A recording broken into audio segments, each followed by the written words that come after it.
तनोतना सदाशिवम। राजनीतिक लाभ लेने के लिए अपनी विचारधारा से समझौता करने का जो दुष्परिणाम होता है वो अ, नेता प्रतिपक्ष श्री राहुल गांधी जी से ज्यादा बेहतर कौन समझता होगा। अभी 2 दिन पहले जाति को लेकर जो विवाद खड़ा हुआ संसद में, उसको आप सभी लोग जानते हैं।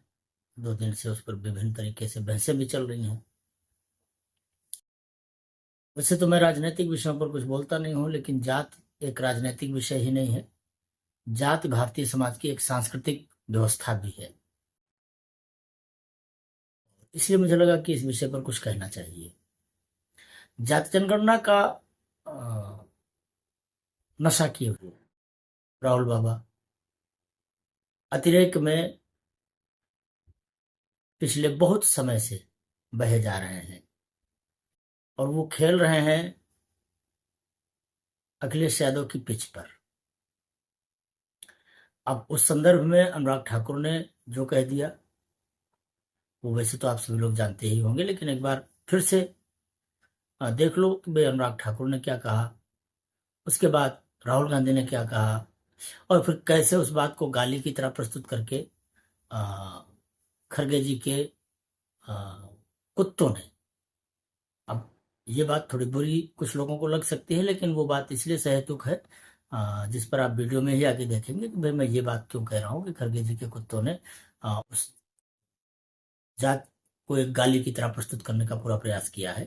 पहले आप जरा उन विषयों को फिर से एक बार देख लें, जो भले ही आपने 1000 बार देखी हो, लेकिन फिर बात करने का कुछ आनंद आएगा। बात जनगणना की बात बहुत की जाती है।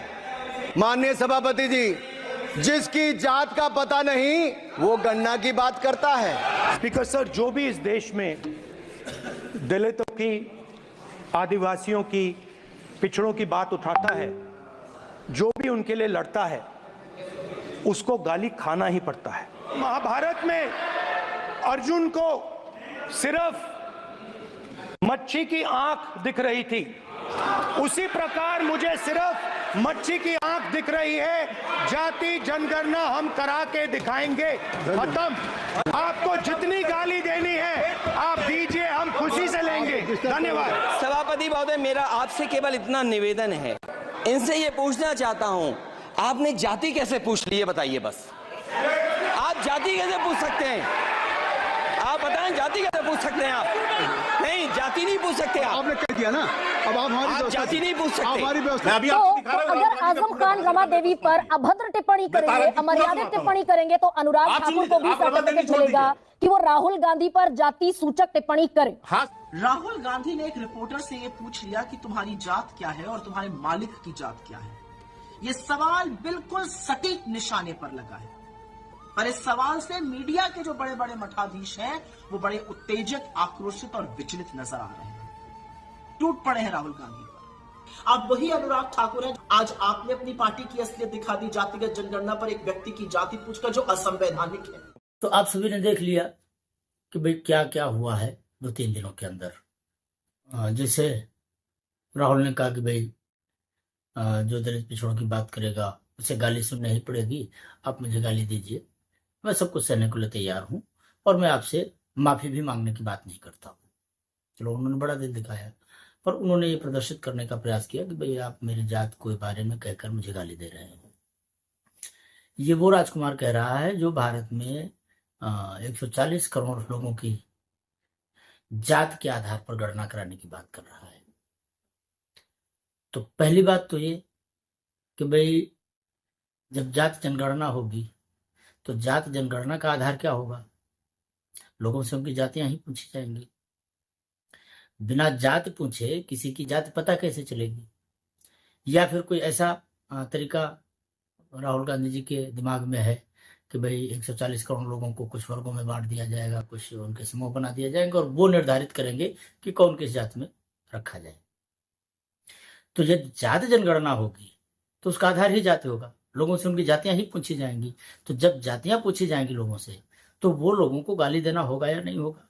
अगर ये कहना कि भाई किसी को अपनी जात पता नहीं है, तो यदि जाति गाली ही है तो फिर जात जनगणना कराकर भारत के इतने बड़े समाज को, इतने बड़े मानव समुदाय को गाली देने के लिए कटिबद्ध हैं राहुल गांधी।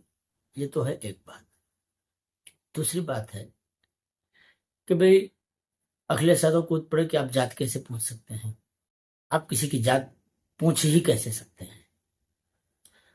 अच्छा भाई, जात हम नहीं पूछ सकते हैं, अनुराग ठाकुर नहीं पूछ सकते हैं, देश नहीं पूछ सकता है, लेकिन आप जात पूछ सकते हैं।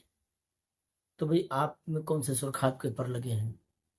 दरअसल कोई सुरखाब के पर नहीं लगे हैं, वो खरगे जी के कुत्ते हैं। सुप्रिया श्रीनाथ एक दिन कहती हैं कि भाई राहुल गांधी जी ने पत्रकार की जात पूछ ली तो समझ लो कि तीर निशाने पर लगा, ये बहुत अच्छा हुआ। और उसके बाद फिर वो कहती हैं कि जात नहीं पूछनी चाहिए, असंवैधानिक है। ये सब जो कुछ नौटंकी चल रही है भारत में, भारत के उन लोगों को जिन्होंने इस कांग्रेस को 10 सीटों से 99 सीटों तक पहुंचाया है, उनको ये सब नौटंकी दिख नहीं रही। अब क्या वो सारे लोग भी खरगे जी के उसी कार्यकर्ताओं वाली श्रेणी में आते हैं जिसमें खरगे जी ने कहा था कि भाई ऐसे कार्यकर्ता रखने हैं, ऐसे लोगों को अपने साथ रखना है जो कुत्ते के पिल्ले की तरह हों। अच्छा वाला कुत्ता खरीदना है तो उसका कान पकड़ के ऐसा ऊपर उठाने के बाद अगर वो भोगता है तो ठीक है, अगर कोई करता है तो ठीक नहीं, कोई लेता नहीं। तो आप भी सिलेक्शन करते वक्त जो भोगता है, जो लड़ता है, जो आपके साथ रहता है, उसको ले लो। तो कांग्रेस को जितने भी लोगों ने वोट दिया, कांग्रेस के लिए जितने भी लोग लड़े मरे, कांग्रेस के लिए जितने भी लोगों ने कैंपेन किए, कांग्रेस के साथ जितने भी लोग खड़े हुए उनके समर्थन में, उनके सपोर्ट में, क्या वो सब खरगे जी के कुत्ते नहीं कहे जाएंगे? अब रह गई बात राहुल गांधी को जात पूछने पर गाली क्यों लगी, क्योंकि ये ठीक बात है, भले ये तर्क दे दिया जाता हो कि भाई किसी का नाम नहीं लिया गया, लेकिन सच्चाई तो यही है कि भाई वो बात तो राहुल गांधी के संदर्भ में ही कही गई है, इसलिए ये डिफेंड करने का कोई मतलब नहीं है कि राहुल गांधी को नहीं कहा गया, ये तो सिर्फ राजनीतिक बात है। लेकिन यदि इस बात पर कि जिनको अपनी जाति का पता नहीं है वो जनगणना करवाएंगे, इस बात पर यदि राहुल गांधी को बुरा लगा है तो इसका मतलब कुछ तो ऐसा है जो बुरा लगने वाला है। और वो ऐसा इसलिए है क्योंकि राहुल गांधी किसी न किसी जाति में तो आते ही हैं, और अगर नहीं आते हैं तो उन्हें बेजात कहा जाए या फिर उन्हें कुजात कहा जाए, या फिर उन्हें गाली इसलिए जात के नाम पर लगी क्योंकि वो बदजात हैं, इसलिए शायद उन्हें ये गाली लगी हो। नहीं तो जात को गाली की तरह देखने वाली तो बात किसी ने आज तक मैंने नहीं सुनी। तो या तो वो बेजात हैं, या वो बदजात हैं, या फिर वो कुजात हैं, तीन में से कोई एक बात तो है ही। अब सरनेम के आधार पर हम जातियों को पहचानते हैं, यही परंपरा रही है भारतीय संस्कृति की। तो गांधी सरनेम राहुल के साथ लगा हुआ है। भारत में पितृसत्तात्मक व्यवस्था है, पिता के सरनेम से बेटा जाना जाता है। इंदिरा गांधी से तो शुरुआत होती ही है क्योंकि इंदिरा गांधी जी के पोते हैं राहुल गांधी। इंदिरा गांधी जी का जो पति था वो पारसी था। महात्मा गांधी ने उन्हें ये कहकर कि भाई मैं फिरोज गांधी को गोद ले लेता हूं और अपना उपनाम दे देता हूं, तो ठीक है, उन्होंने फिरोज गांधी को फिरोज गांधी कह दिया, और उसके बाद इंदिरा उनके साथ जुड़ी तो पति का नाम उनके साथ जुड़ गया और फिर वो इंदिरा गांधी हो गई। तो गांधी अपने आप में कोई जाति होती ही नहीं है। गुजरात में गांधी का अर्थ पंसारी होता है। अब पंसारी के दो मतलब हो सकते हैं। पंसारी उसे भी कहते हैं जो जड़ी बूटी का काम करता है, जो जड़ी बूटियां बेचता था, या फिर पंसारी उसे भी कह सकते हैं जो किराना का काम कर सकते हैं, या मोटे मोटे तौर पर कह सकते हैं कि पंसारी का मतलब हुआ बनिया। तो गांधी कोई जाति है ही नहीं। मान लिया फिरोज घैंडी को फिरोज गांधी बनाकर फिर इंदिरा प्रियदर्शनी, जो पहले इंदिरा नेहरू कही जाती थी, विवाह के बाद वो इंदिरा गांधी हो गई। तो चूंकि गांधी अपने आप में कोई जाति थी ही नहीं, बेसिकली तो वो पारसी थे और वो घैंडी थे, तो कायदे से जातिगत व्यवस्था के अंतर्गत ये कलंक तो है ही कि भाई व्यक्ति की अपनी जाति का कोई इंटरप्रिटेशन है ही नहीं, उसकी कोई व्याख्या है ही नहीं। अब इंदिरा गांधी पारसी के साथ ब्याही गई, जो सरनेम मिला, जो उपनाम मिला, वो भी अपने आप में कोई मान्य जाति नहीं है। तो पहली बात तो हम यही कह सकते हैं कि भाई ये सब बेजात हैं, ये पूरा खानदान ही बेजात है। अब इंदिरा गांधी के बेटे हुए राजीव गांधी। राजीव गांधी ने इटली की एक लड़की से विवाह किया। भारतीय परंपरा के अंतर्गत ये वर्णसंकरता है। वर्णसंकरता तो इंदिरा गांधी के जमाने से ही शुरू हो गई, लेकिन कम से कम राजीव गांधी तो विशुद्ध वर्णशंकर ही कहे जाएंगे। जो राहुल गांधी हैं वो तो विशुद्ध वर्णशंकर ही कहे जाएंगे। सीधी सी बात है, राहुल की अपनी कोई जात है ही नहीं, और इसलिए जात उन्हें गाली की तरह दिखती है, दिखनी भी चाहिए। मैंने विकिपीडिया पर कोशिश की कि भाई राहुल की गांधी के धर्म और जाति के बारे में कुछ पता चले, नहीं पता चला। अमूमन विकिपीडिया पर जितने भी लोग हैं सबकी जात या धर्म इस बारे में कुछ न कुछ तो होता ही है। कोई हिंदू है, कोई सिख है, कोई पारसी है, कोई ईसाई है, कोई क्रिश्चियन है। पर आप राहुल गांधी की प्रोफाइल देखिए विकिपीडिया पर, आपको उनकी जात और धर्म के बारे में कुछ पता नहीं चलेगा। तो जो व्यक्ति रूप से जो डॉक्यूमेंटल मामला है, जो तथ्यात्मक बात है, उसमें तो यही है कि बहन की कोई जात नहीं है, लेकिन फिर भी वो गांधी लगाते हैं, और गांधी भी अपने आप में कोई मान्य जात नहीं है।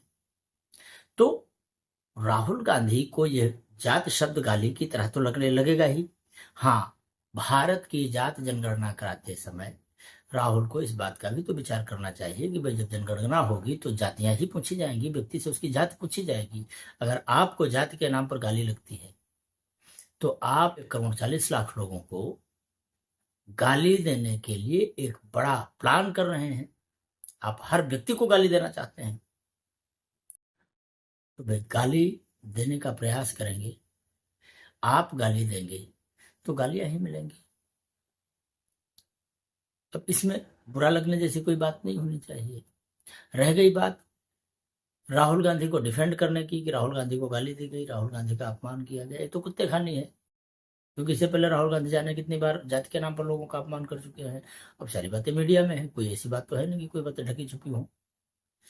तो उनको कुत्ता इसलिए कहा जाए क्योंकि खड़गे जी ने जो बयान दिया था चुनाव से पहले, तो चुनाव के समय जितने भी लोगों ने कांग्रेस पार्टी को सपोर्ट किया उन्हें कुत्ता क्यों न कहा जाए, और फिर चुनाव के बाद जितने भी लोगों ने राहुल गांधी को नेता प्रतिपक्ष बनाने के लिए सपोर्ट किया उन्हें भी कुत्ता क्यों न कहा जाए। इसलिए देश का प्रतिपक्ष कुत्ते खाने से पूरी तरह लबरेज है, और इस कुत्ते खाने का एक ही इलाज है कि भाई समाज इनका बहिष्कार करे, तभी कुछ हो सकता है, और नहीं तो देश जंगल बनकर रह जाएगा। तनोतना सदाशिव।